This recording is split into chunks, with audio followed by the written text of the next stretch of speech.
जब तुर्क बादशाह अकबर स्वयं सन 1633 में शिकार के बहाने इस क्षेत्र में अपने सैन्य बल सहित पहुंचे और अचानक ही महाराणा प्रताप सिंह पर धावा बोल दिया। प्रताप ने तत्कालीन स्थितियों और सीमित साधनों को समझकर स्वयं को पहाड़ी क्षेत्र में स्थापित किया और लघु तथा छापामार युद्ध प्रणाली के माध्यम से शत्रु को हतोत्साहित कर दिया। बादशाह ने स्थिति को भांपकर वहां से निकलने में ही समझदारी समझी।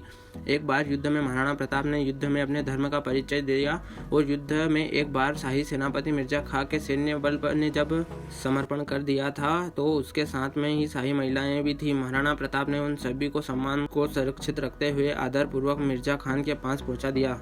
बाद में हल्दी घाटी के युद्ध में करीब 20,000 राजपूतों को साथ लेकर महाराणा प्रताप ने मुगल सरदार राजा मानसिंह के 80,000 की सेना का सामना किया। इसमें अकबर के पुत्र सलीम को युद्ध के लिए भेजा था। जहांगीर को मुंह की खानी पड़ी और वह भी युद्ध का मैदान छोड़कर भाग गया। बाद में सलीम ने अपनी सेना को एकत्रित किया और फिर से महाराणा प्रताप पर आक्रमण किया और इस बार भयंकर युद्ध हुआ था। इस युद्ध में महाराणा प्रताप का प्रिय घोड़ा चेतक घायल हो गया था। राजपूतों ने बहादुरी के साथ मुगलों का सामना किया, परंतु मैदानी तोपों तथा बंदूकधारियों से सुसज्जित शत्रु की सेना के सामने पराक्रम निष्फल रहा। युद्ध पर उपस्थित 22,000 राजपूत सैनिक में से केवल 8,000 जीवित सैनिक युद्धभूमि से किसी प्रकार जान बचाकर निकल पाए। महाराणा प्रताप को जंगल में आश्रय लेना पड़ा। महाराणा प्रताप का हल्दी घाटी के युद्ध के बाद का समय पहाड़ों और जंगलों के बीच में व्यतीत हुआ। अपने गुरिल्ला युद्ध नीति द्वारा उन्होंने अकबर को कई बार मात दी। महाराणा प्रताप चित्तौड़ छोड़कर जंगल में रहने लगे। महारानी सुकुमार, राजकुमारी और कुमार घास की रोटियां और जंगल के पोखरों के जल पर ही किसी प्रकार जीवन व्यतीत करने को बाध्य हुए। अरावली की गुफाएं ही अब उनका आवास थी और शिला पर ही सैया थी। महाराणा प्रताप को अपने परिवार और छोटे छोटे बच्चों की चिंता सताने लगी थी। मुगल चाहते थे कि महाराणा प्रताप किसी भी तरह अकबर की अधीनता स्वीकार कर दीन-ए-इलाही धर्म अपना ले। इसके लिए उन्होंने महाराणा प्रताप को कई प्रलोभन संदेश भी भिजवाए, लेकिन महाराणा प्रताप अपने निश्चय पर अड़े रहे। कई छोटे राजाओं ने महाराणा प्रताप से अपने राज्य में रहने की गुजारिश की, लेकिन मेवाड़ की भूमि को मुगल आधिपत्य से बचाने के लिए महाराणा प्रताप ने प्रतिज्ञा की थी कि जब तक मेवाड़ आजाद नहीं होगा वे महल छोड़ के जंगल में निवास करेंगे, स्वादिष्ट भोजन को त्याग कंदमूल और फल से ही पेट भरेंगे, लेकिन अकबर का आधिपत्य कभी स्वीकार नहीं करेंगे। जंगल में रहकर ही महाराणा प्रताप ने भीलों की शक्ति को पहचानकर छापामार युद्ध पद्धति से अनेक बार मुगल सेना को कठिनाई में डाला था। बाद में मेवाड़ के गौरव भामाशाह ने महाराणा के चरणों में अपनी समस्त संपत्ति रख दी।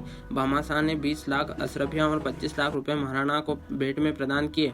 महाराणा ने इस प्रचुर संपत्ति से पुनः सैन्य संगठन में लग गए। इस अनुपम सहायता से प्रोत्साहित होकर महाराणा ने अपने सैन्य बल का पुनर्गठन किया। महाराणा प्रताप सिंह ने पुनः कुंभलगढ़ पर अपना कब्जा स्थापित करते हुए शाही फौजों द्वारा स्थापित थाने और ठिकाने पर आक्रमण जारी रखा।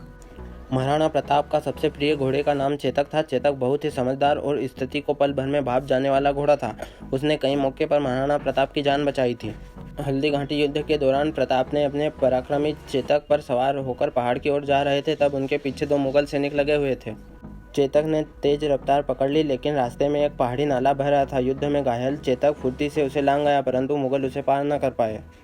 चेतक नाला तो लांघ गया, पर उसकी गति अब धीरे धीरे कम होती गई और पीछे से मुगलों के घोड़े की आवाज़ सुनाई पड़ी। प्रताप ने पीछे मुड़कर देखा तो उसे एक ही अश्वारोही दिखाई पड़ा तथा वह था उनका भाई शक्ति सिंह। प्रताप के साथ व्यक्तिगत विरोध ने उसे देशद्रोही बनाकर अकबर का सेवक बना दिया था और युद्ध स्थल से वह मुगल पक्ष की तरफ से लड़ रहा था। जब उसने नीले घोड़े को बिना किसी सेवक के पहाड़ की तरफ जाते हुए देखा तो शक्ति सिंह ने चुपचाप उसके पीछे चल पड़ा था, लेकिन शक्ति सिंह ने दोनों मुगलों को मौत के घाट उतार दिया।